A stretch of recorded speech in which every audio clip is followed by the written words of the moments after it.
you gotta not be fearful of failure, but you also can't be fearful of success. This is a journey. Let me take you on a journey. There will still be the journey. The journey. New sheriff in town, and his name is the journey. Journey. This thing is bigger than Nino Brown. This is the journey. The journey. What is it that moved you? The journey. The journey. The journey. The journey. Welcome to another episode of The Journey. I'm your host, Larry Robinson, and today we have a Memphis icon that's actually by way of Nash Vegas. But before we get to him, let's talk about our amazing quote of the day. One of my most favorite authors, Carter G. Woodson. And it goes like this: no man knows what he can do until he tries. I'm gonna ask our guest about that statement and what it means to him. We have Christopher B. Franklin. I almost just said Franklin, but I needed to say Christopher B. Franklin because he's a bad, shut your mouth. Born and raised in Nashville, Fisk University graduate. He's a girl dad, he's a husband, and currently, check this out, the brother got 3 jobs at ABC 24. He's the president, he's the general manager, and he's the marketing director. Man, you can't get no better than that. Listen, without further ado, we have my brother, my friend, Chris Franklin. What's up, man? How you doing? How you doing, man? So good to see you. Good seeing you as always, man. You coming up now. See, I remember you was in this little bitty place over in northern Mississippi, and you was editing and everything. You know what I left out? He's an entrepreneur at heart. He's an entrepreneur at heart as well. Yeah. Oh yeah, you done come a long way. Oh look, you have too. You worldwide though. I'm playing catch up. Whatever, man. Nah, I'm so proud of the work you're doing. But listen, let's go back to the early days in Nashville. Tell me about the household. Who was in the household with you when you grew up? So I'm one of 4 kids. Okay. I have baby. No, I'm the second. Okay. I'm the second. My mom is now a retired pastor, but she was a pastor. My dad's a retired teacher. He was a teacher. Okay. So I'm a preacher's kid, one of 4 kids. Right. And at some point, my senior year, all 4 of us were in college together. Right. So you're talking about 4 kids, pretty much one after the other. 2 at Middle Tennessee State, my brother at Tennessee State, and then I was at Fisk University. Okay. So a pretty close family. And then my mom was, at the time, when I was in college, the campus minister for United Methodist Church at the Wesley Foundation at Tennessee State University. Wow. And so if you were in North Nashville, if you were in Nashville, right. if you were a young adult, you knew one of the Franklins. It was just too many of us in too many different spaces. I don't want to say movers and shakers, but we were definitely in our own lanes. My brother was an English major, religion philosophy. Okay. Different kind of preaching and speaking engagements and stuff like that. I was a basketball player, but I also worked at 2 television stations. Right. My sisters were in music. So, Okay. Cool. Yeah, so back then, outside of the family, because I know you got your mother and your father, but outside of the household, who had the biggest influence on young Chris? Oh, see, I can't narrow it down like that. Because there were so many people that changed the trajectory of where I could have ended up. Well, give me a couple. Give me a couple pivotal moments. Going back to 7th grade, and this is still my parents, but I think this lays the groundwork for some other teachers, educators that gave me some opportunities. But back in 7th grade, I was hanging out with some guys I probably shouldn't have. And there was a few times police would come into the school and do searches to try to find drugs and stuff like that. And so I distinctly remember there was a guy who had a stick of deodorant. He took the deodorant out, put some drugs in it, the deodorant back in it, and then put it in my locker. Right. And so then all the police would come and kind of do the searches. Lucky for me, I guess the dogs could not smell through the locker and the deodorant. Right. But that was kind of one of those pivotal moments where, my parents let's look at something else for you. Right. And by the grace of God, that next year they were starting up the the Arts Magnet program, Right. which is basically, you know, a performing arts school. Okay. And so that would have been my 8th grade year. And Right. so they worked to get me in that program and transferred me there. So by my 8th grade year, I'm no longer with that group of friends. Right. And then, so that's 8th grade. And then 9th grade, I enter what is Pearl Cone Arts Magnet School. Right. And then they have a lot of video stuff, and that became my thing. Right. Right. And so one of the teachers, Dan Easterly, actually there were a few teachers, but Dan Easterly, my sophomore year, they didn't really have a teacher for me. He was the dramatics, like the drama teacher. Right.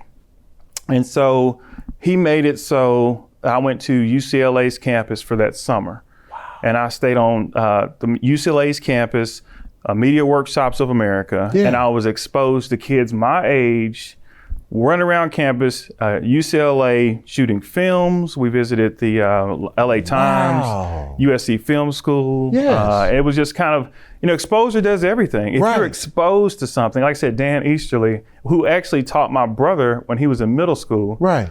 He was one of those people, again, a lot of different people in pivotal moments set the stage for me to have opportunities I wouldn't otherwise have.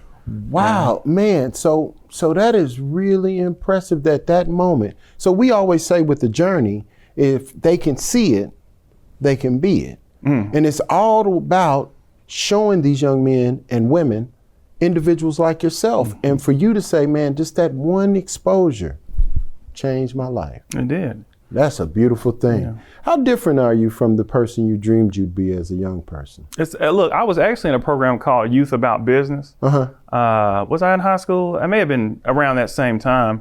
And I told the guys, or the people who ran the camp, that I wanted to be a filmmaker, right? And so it was interesting because I said it because I was intrigued by it, but I don't know how much I really believed in it. Right. And then even going back further in 1988, so I'm telling my age, people are gonna go do the math now. But in 1988, my church was asked to be background actors in Roots, Roots the Gift. Right. And so I got to meet Louis Gossett Jr. and I wrestled with him. I got to meet at the time who was my idol, Kunta Kinte, Mr. Reading Rainbow himself. LeVar Burton. And so that was my first interaction because it was shot basically during the summer, but it was a Christmas kind of Roots movie. Right. And so we got all these big heavy clothes on, but it's fake snow out there. And so that's the first time I got to see behind the scenes of what it looked like to turn a world upside down for film. That's amazing. So again, all little bits and pieces have been kind of dropped in my life to allow me to see what the potential is. I gotta ask you this question. When could you, Chris Franklin, look in the mirror and know in your heart that you were gonna be okay, that you could do this thing called life? I don't think I had a fear that I couldn't. That my family, I believe my brother being the elder statesman, I'm number 2, so I'm 13 months behind him. Right. If he could do it, I could do it. Right. I always felt like I was playing catch up. I wasn't focused on what I couldn't do or I didn't believe in myself, but that, you know, I got to catch up with Big Bruh. I got to catch up with Big Bruh. Wow. Family's huge. Not just because the 6 people in our household, I had 23 cousins, you know. Okay. My grandfather had 10 kids, right? You know, and so we all supported each other, right. Even if we hadn't seen each other in years. It's just like a fraternity brother. You know, you go through what you do to become a fraternity member, right. And then, you know, if you don't see each other 15 years, there's still that love and support. Exactly. So I felt like I had that love and support, even in the midst of potentially making some wrong turns. I got you. So I always felt like I could do it, like that I wasn't in fear of who I was going to be. Right. I felt like I was, even in the graduation day, I remember walking across the stage and not really concerned with celebrating. It's just like, all right, well, let me go clock into work. Right. Because I worked at 2 stations while in college and playing college basketball. Right. Like, let me go take care of this next thing. Right. Right. So that's wild. Yeah. That's wild. All right, last question of the segment. And I really am wanting to know the answer to this question? B. Is it not multiple choice? Okay. Here's the question. When did you realize you were a black man? Hold on. Listen, we're going to come right back on the journey where brother Christopher B. Franklin, and B stands for he's a bad, is going to share with us when he realized that he was a black man. Stay right there. This is The Journey on the Kazukian Network. We'll be right back.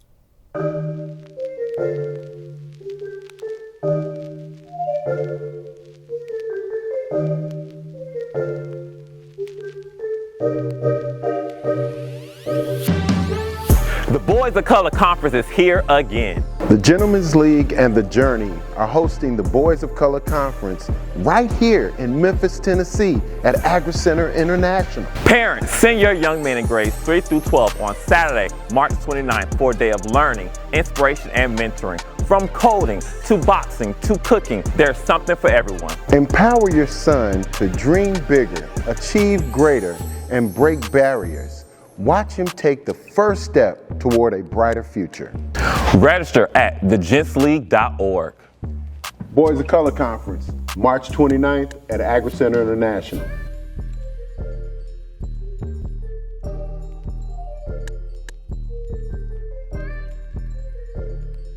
Welcome back. This is The Journey, and I'm your host, Larry Robinson. Today we have Brother Christopher B. Franklin hanging out with us, sharing his story, sharing his journey. So before we left, we asked him, when did he realize he was a black man? But before he answers that question, I want to know, what's your superpower? What's that thing that you do better than anybody else? Active listening. Really? Yeah. How do you know that? So I worked for a church for several years, director of media production in Hope Presbyterian Church. Over that time, I interviewed quite a lot of people. Very tough interviews. I had to interview a lady who lost 5 of her kids in a house fire, and it was knowing when to ask the question, when to not ask the question, when to let there be moments of silence, when to bring moments of levity, but never letting my list of questions dictate kind of where we went. And so that superpower, I believe, transferred into ministry. I'm also a Stephen minister. And so it's just... What's that? What's the Stephen ministry? Yeah, Stephen ministry, it's not counseling, but you sit with one person. It's man to man, woman to woman, meet weekly, and you basically walk through life's difficult challenges as they stack up on people. Right. So if someone's going through cancer, you're not there to get them the mental health aspect of Right. it. You're walking with them as a person of faith, a layman. I'm not ordained, but I went through training in order to understand how to pray for and be there for someone just as a member of the body of Christ. Right. And so all those, as I've interviewed people and I walk through tough situations with people, I realized that like being there for someone and asking the right questions and sitting and being with that one-on-one is just it's a gifting that not everyone can do. It's just a special place. So I feel like that's a gift. I hear you. That's one of them. Okay. Yeah. So at the beginning of the show, I went through all these accolades, things you've done and everything, accomplishments and family stuff. Who are you? Oh, but you didn't ask me about my wife. Well, Okay, once again, okay, once all right. again, I understand. Oh, okay. I got one. Oh, gotcha. We gonna get to it. I'm with you. I promise you. I've been doing this for a little while. I talked about the girl day. I was like, I don't want to forget about my wife. You're going to get me in trouble. I threw in husband. You know, husband. Typically, when you're a husband, you got a wife. Hey, I'm just I claim her. So once again, I talked about all the things you've done, all that. Who are you? Who would you say you are to a person who's never met you? Husband, father, Christ follower. Okay. Yep, simple. Okay. So you wouldn't talk about your career? You wouldn't talk about what you do? Oh, I never lead with that. Really? Never lead with that. I actually found myself I like people not knowing who I am and what I do. I miss the days of going up to Mount Moriah basketball court and just playing basketball with the guys, and they don't necessarily know Emmy Award winning or Pro Max Award winning, and that on the board for this or that. It's interesting, the conversations that you have, the realness, the rawness of it, and then what you can learn from people. As soon as you reveal the things that are most popular, it's a different level, sometimes unauthentic conversation, because either someone is trying to get something from you, or they feel like they have to act a certain way, because they put you on a pedestal. You haven't put yourself there, but they have. Emmy Award winning, Pro Max Award winning, and I mean, this is a bad man. I mean, seriously, when I tell you he's an amazing man, he's an amazing man. So let's go back. When was that time you realized you was black? You was a black man. What's that moment? Sixth grade. Sixth grade. Sixth grade. Well, it was middle school. I believe it was sixth. It may have been fifth. But the sting of it was a realization that someone, I knew I was black. It's like nothing is new to you, but you're still learning. Like I knew I was black, but then I realized it in a different way after this guy's comment, because I felt angry and offended. So what was the comment? It was field day. Right. You're racing. Okay. You're racing, and I'm in a class where there were, I think, 4 black people in the class. Right. And so they basically distinguished those who they thought would be academic performers and those who weren't. And so in our downtime, in our class, we played chess, or they teach us how to play chess. Right.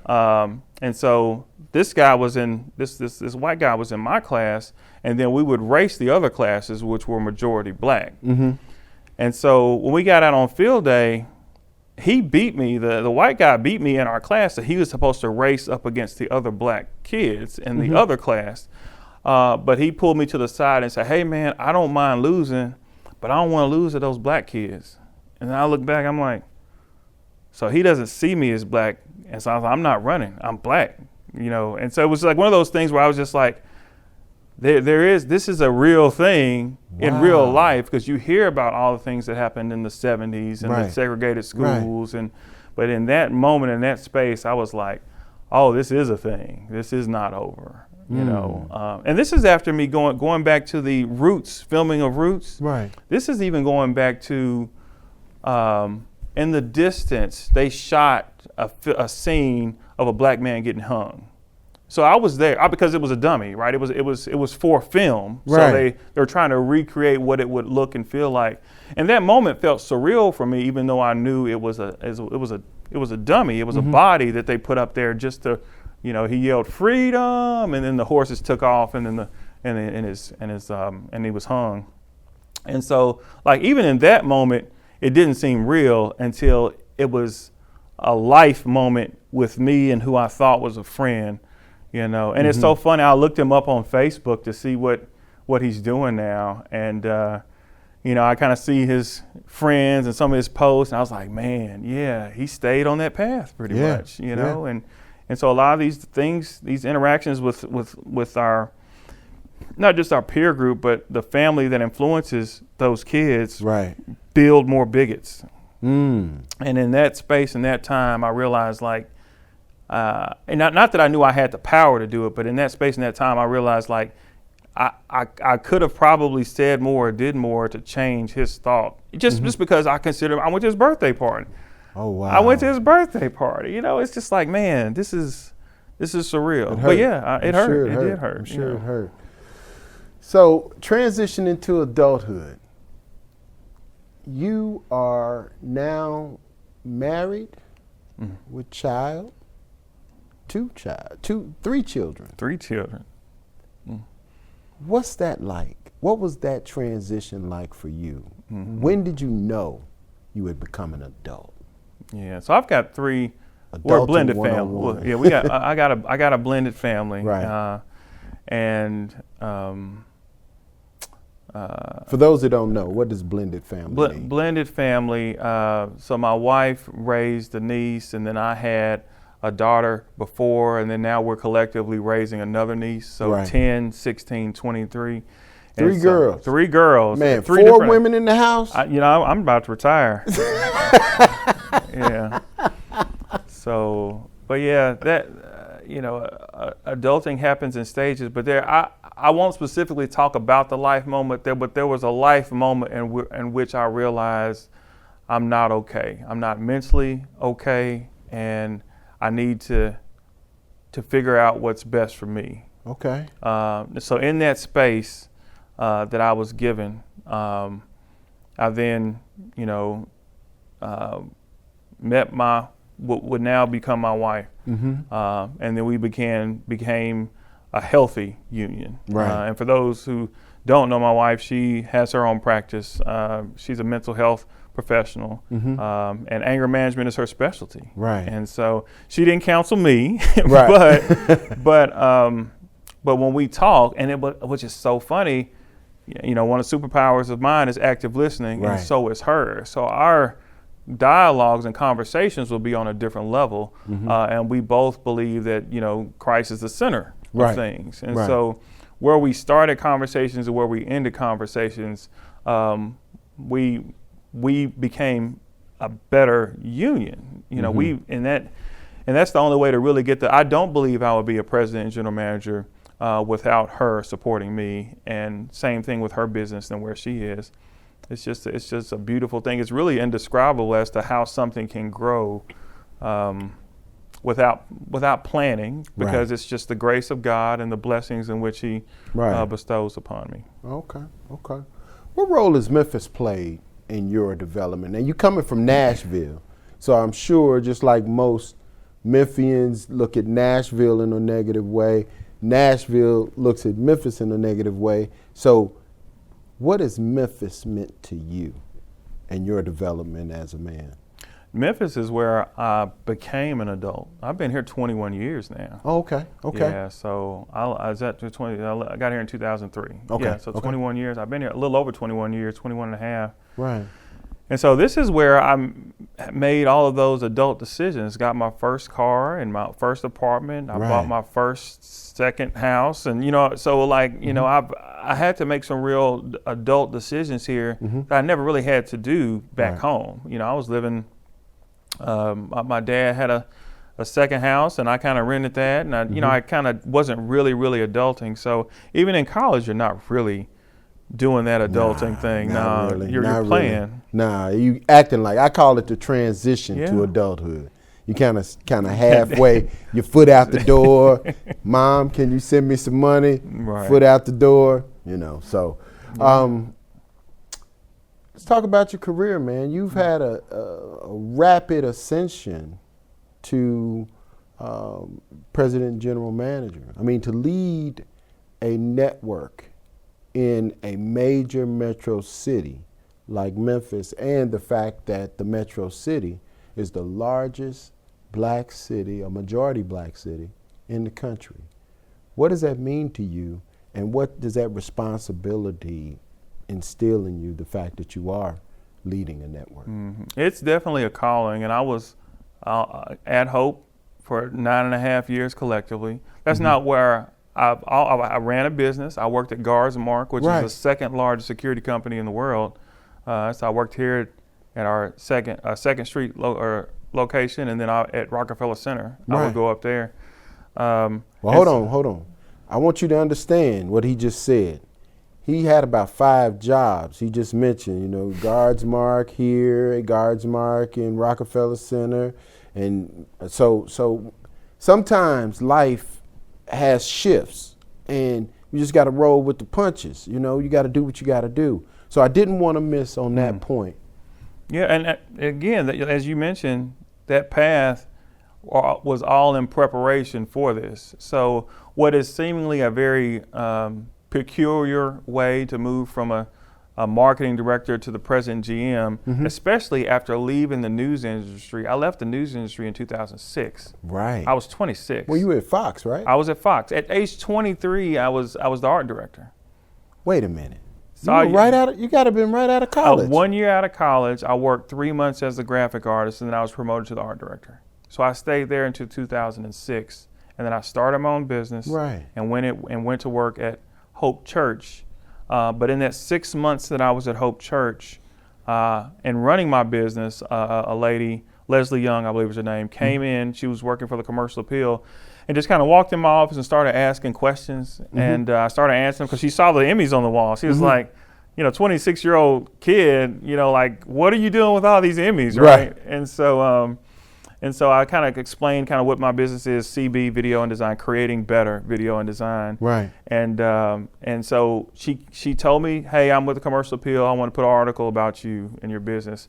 And it was on the front page of the business section. Wow. And so after that, I felt like if I don't do it now, when I'm getting all these calls, I'm never going to start my own business. Right. So I felt like I had to do it. So I jumped out and did my own business for several years. Right. Even through the economic downturn in 2008. And that's where, that is one of three things that prepared me to be able to understand how to pivot, when to make good decisions, bad decisions. You learn from mistakes. Right. In preparation for President General Manager. Say that again for the people in the back. They didn't hear you. Hey, y'all, we know. You learn from mistakes. If you're fearful to make a mistake, you won't achieve anything. That's and right. so, now, in some cases, I probably should have had some healthy fear, right. But I didn't. I remember terminating one of my account executives when I ran my business. I terminated him too soon. But I'm looking at raw numbers. I've been paying him for 6 months. I don't have a sale.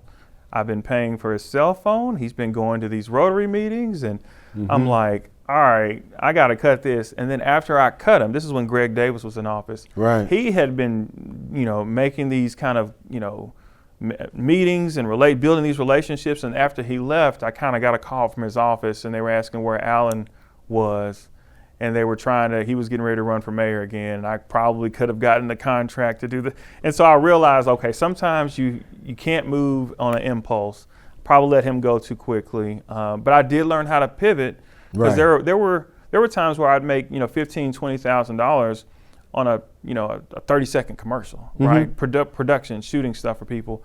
But when the economic downturn happened, not only was I not making that, I had expenses that exceeded $8,000, monthly, whether it's employees or rent or whatever. Right. But I was only bringing in $2,000 after that. So what do you do with that? How do you sustain? What happened? I did a couple things. I had retainer agreements with clients. So Right. Great American Home Store was one of my clients. Right. Another company, a hardware store in Millington. I basically fixed cost. Hey, I'll pretty much do all your production up to a certain amount if you can prepay me for the month. And then I started doing tape to DVD transfers Right. and highlight reels, non-traditional commercial like production stuff, but had to pay the bills. I had to figure out a way to do it. And that kind of tenacity makes me realize, just because you're presented with these, it's being creative inside the box. Just because you're presented with these issues doesn't mean there's not a solution to be found. Right. And so one of our brand pillars at ABC 24 is solution seekers. It's not just finding solutions for all of our viewers. That's an internal brand thing. How do we, in the midst of control we don't have, Right. in the midst of conflict and HR issues or whatever it is that we've got to deal with, how do we find solutions internally to make sure that we can still put on the product and the standard, sustained excellence that we achieve, that we want to achieve? Okay. Any regrets, man? Anything you would go back and say, man, I need to take a mulligan on that? No, they all prepare me to do this. Okay. I don't believe I fully talked about all those things that prepared me though either. Okay. Well, hit it. Yeah, at Hope, I learned from Pastor Eli. He's the senior associate pastor. Right. He's getting ready to retire. But I learned from him how to lead from the second chair. Ooh. And that is unpack that, brother. Ooh, You man. got to unpack that one. Yeah. We can't let you go without you unpacking that one. Now check the lead from the second chair. Yeah. What does that mean? So Pastor Eli has the ability to lead his own church. Hope Church, at the time, it still probably is the largest Presbyterian church in the country.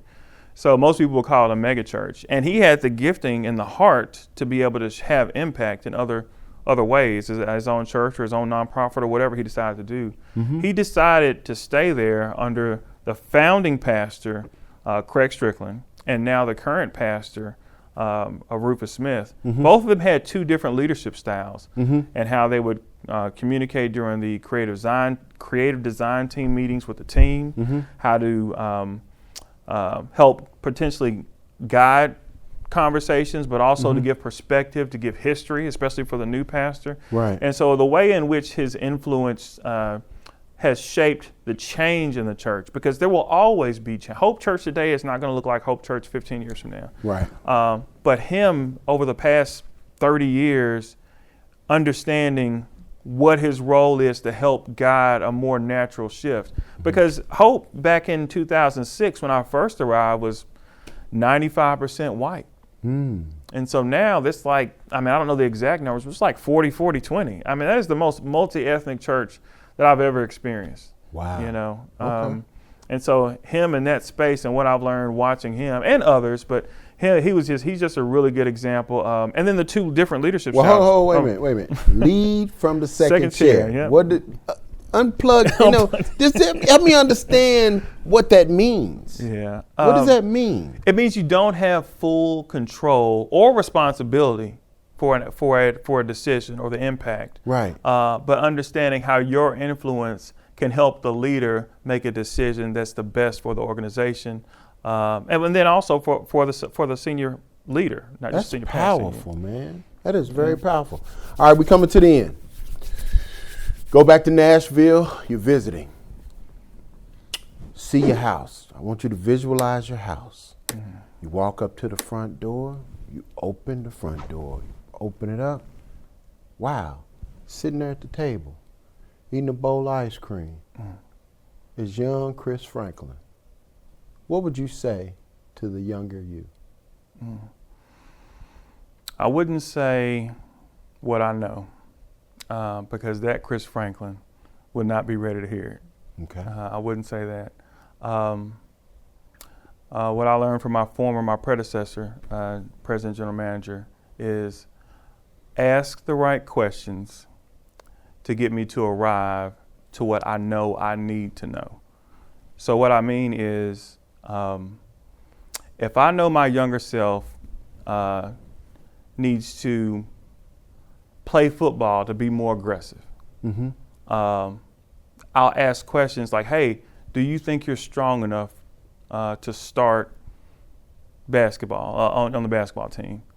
Well, what could make you strong enough? And so you ask a series of questions until young Chris Franklin gets to the point. Because young Chris Franklin, unlike old Chris Franklin,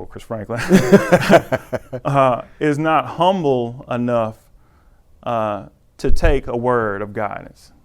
Oh, right? Wow. But if young Chris Franklin feels like they've stumbled upon the answer themselves, oh yeah, they'll do it.